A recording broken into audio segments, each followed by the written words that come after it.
nítorí ìdájọ́ ilé-ẹjọ́ gíga ẹgbẹ́ ADC mórílé kóòtù.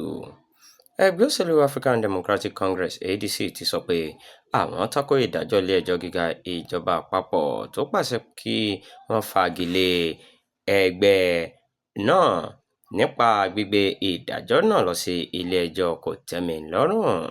Nígbà tó ń sọ̀rọ̀ lórí ètò kan lórí Arise Television ní ọjọ́ Ajé Monday ọ̀sẹ̀ yìí, akọ̀wé ìpolongo ẹgbẹ́ náà Bọ́lájí Abdullahi sọ pé ẹgbẹ́ ADC yóò gbé ọ̀rọ̀ náà lọ sí ilé-ẹjọ́ kòtẹ́milọ́rùn lẹ́sẹ̀kẹsẹ̀ láti tako ìdájọ́ ọ̀hún.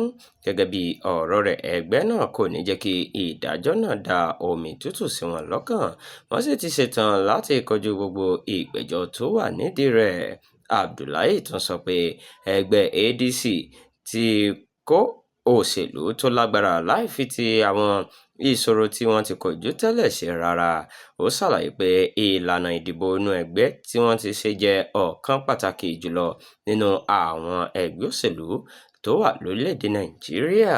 Ó ní òwúrọ̀ ọjọ́ Ìṣẹ́gun Túsídéé, ẹgbẹ́ ADC yóò wà ní ilé-ẹjọ́ kòtẹ́milọ́rùn láti tako ìgbẹ́jọ́ náà.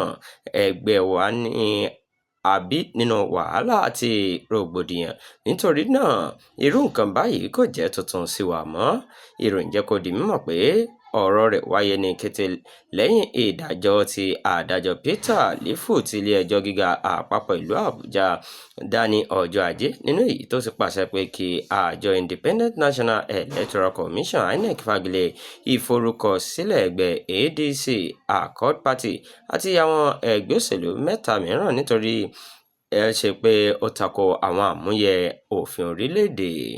Ilé-ẹjọ́ tún pàṣẹ fún àjọ INEC láti má fi orúkọ àwọn ẹgbẹ́ tọ́rọ̀ ọ̀hún kàn sínú ètò ìdìbò àpapọ̀ ọdún 2027.